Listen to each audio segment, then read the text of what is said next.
Jakarta, ibu kota Indonesia memiliki lebih dari 10 juta penduduk dan juga salah satu kota dengan kualitas udara terburuk. Indeks kualitas udara di Jakarta berada di angka 151 atau masuk dalam kategori tidak sehat. Berdasarkan hasil kajian yang dilakukan oleh Greenpeace, terdapat 5 sektor yang menyumbang terbesar polusi udara di Jakarta. Sektor komersial, sektor perumahan, sektor energi manufaktur, sektor industri, dan yang terakhir adalah sektor transportasi yang menyumbang polusi terbesar di udara Jakarta, yaitu sekitar 44%. Hal ini disebabkan oleh jumlah kendaraan bermotor yang sangat banyak di Jakarta. Lalu, apa yang bisa kita lakukan untuk mengurangi polusi udara di Jakarta?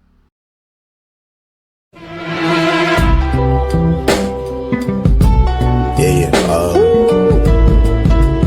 Yeah, yeah, yeah.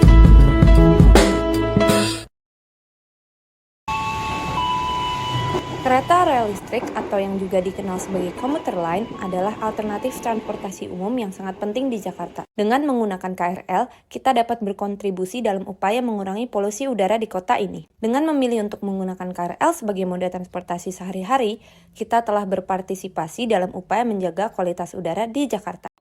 Peran KRL dalam menjaga kualitas udara Jakarta tidak berhenti sampai di situ.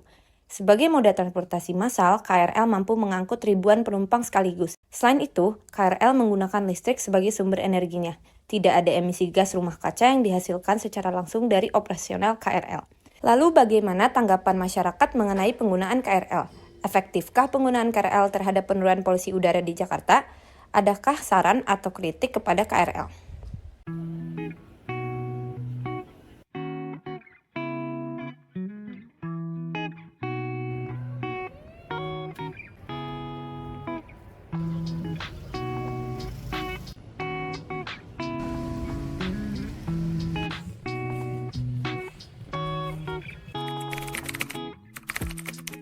Banyak ada KRL, jadi polusi udara mengurang ya.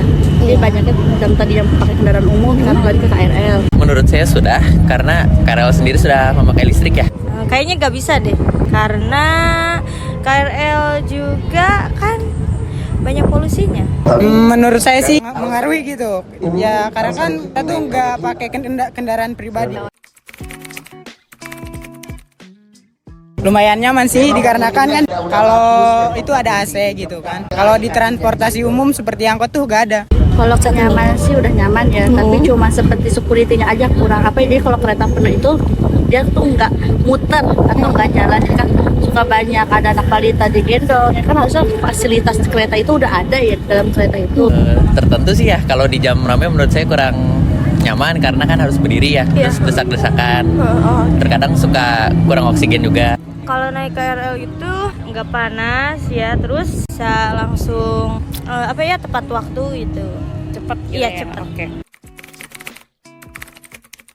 Karena biayanya terjangkau. Ya karena lebih irit, lebih cepat.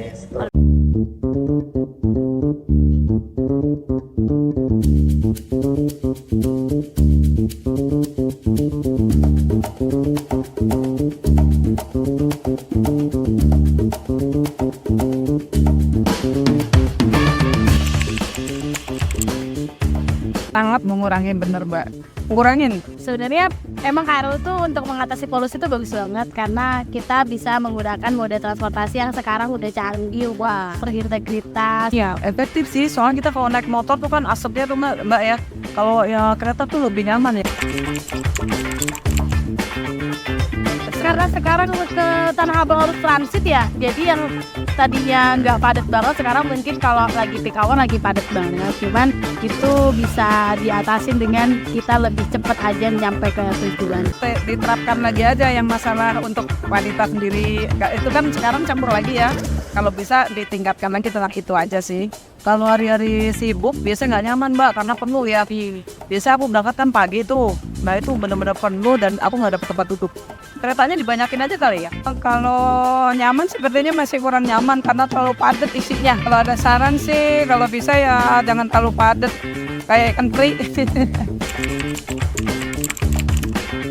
lebih efisien, murah. KRL itu lebih cepat ya, jadi nggak macet, lebih murah ya, lebih nyaman juga sih kalau lagi nggak banyak orang ya.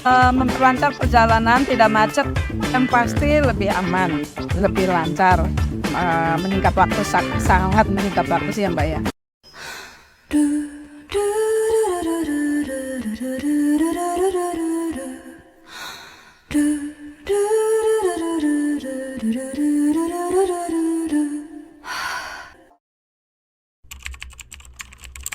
Kalau menurut aku efektif ya. Ngaruh sama kayak transportasi umum pada umumnya ya, apalagi KRL ini sering banget dipakai sama orang-orang di lintas Jabodetabek. Soalnya kan dia kan kalau KRL tuh kendaraan umum kan. Nah daripada kita naik kendaraan pribadi yang pastinya bakal punya efek polusi sendiri buat lingkungan, mendingan kita naik kendaraan umum aja gitu.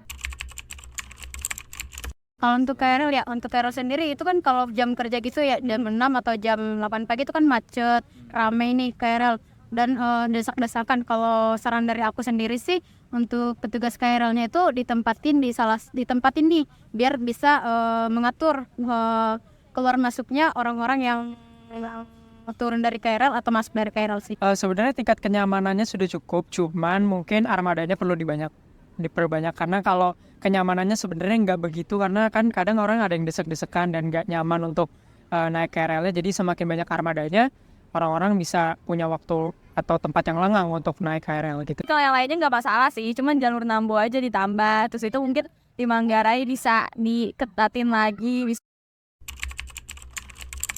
Pertama, selain menghemat biaya, selain mengurangi kemacetan, satu lagi yang tadi menghindari polusi udara. Kalau mau berpergian di luar Jakarta sih. Murah, terus itu dia cepet juga kan, nggak harus macet-macetan dulu.